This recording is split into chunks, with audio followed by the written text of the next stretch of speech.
Hi everybody, it's Mrs Robinson and Mrs McGee here. This term in KIRF we are going to be looking at number structures to 9 and 10. We will be using a 10 frame like you can see on the screen at the moment, and we will be asking the children to show us on their fingers how many counters they can see in the 10 frame. So in this one we can see 4, show me 4 fingers, and on the next screen we can see 2 more 10 frames, and we'll be looking at the differences and similarities between both.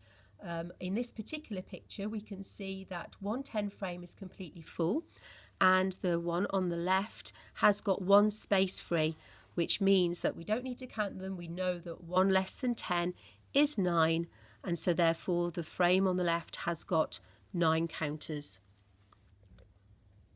We will be using our I Spy Numbers book to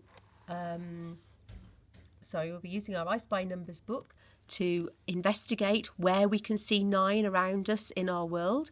And if you have a look at the dinosaur in the top left hand corner, he has got 9 spikes on his back, and the domino has got a 5 and a 4, which also makes 9.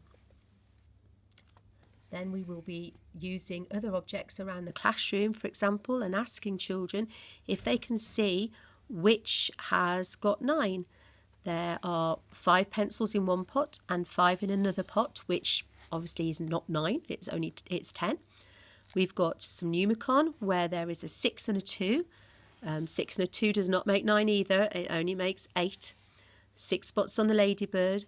But our 10 frame in the bottom has got 1 space free, which means we must have 9. We're not going to count them, we just know that there's 9. And we will be playing games like this one, for example, where we will be doing 9 and not 9. So we will be using things like the numicon, for example, to put into the grid. So for example, I can see that we've got a 9 numicon in the bottom corner, the purple one, which would go into the 9 column. Something that's not 9 is the fingers in the middle. We've got a 5 fingers and 2 fingers, which makes 7, so that would go into not 9 along with the 1 numicon.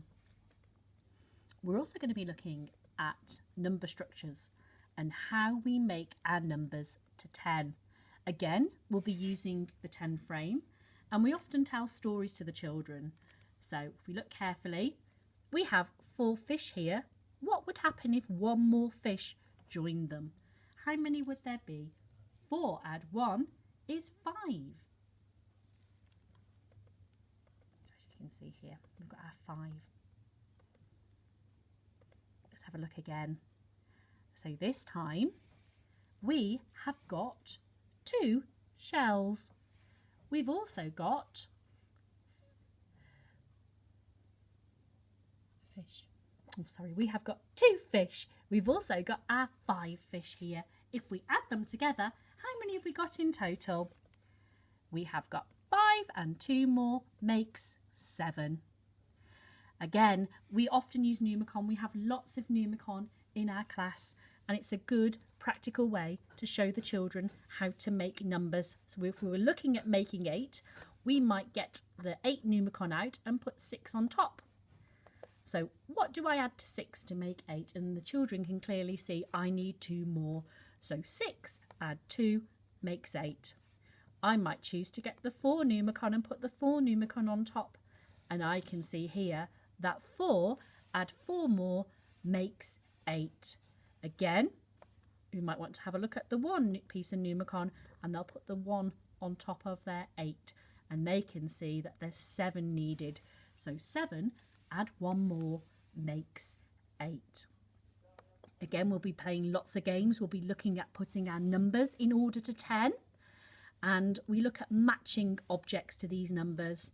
So as you can see, I've got 2 here. I can get the 2 domino. The number here, look, that represents 2. A 1 and a 1 matches with 2. Over here, I've got 4 and 2, which makes 6. So I can match that domino to the number 6. So the children will be playing lots of practical games on ordering their numbers to 10 and matching them.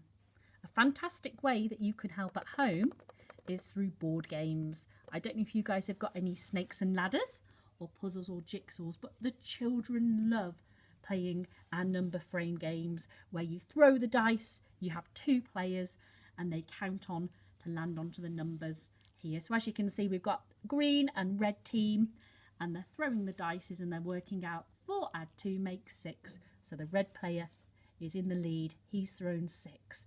Whereas the crab has got a number which is less than 6. He only has 3, so he's behind. This is a fantastic way for your child to learn the one-to-one counting and correspondence. And also instantly recognising they don't need to count 1, 2. They should be able to tell you straight away, that's worth 2, that's worth 4, just by recognising the numbers on the dice. Thank you so much. Have lots of fun playing these wonderful maths games at home with your child. And as always, if you need anything, please let us know. Thank you. Thank you.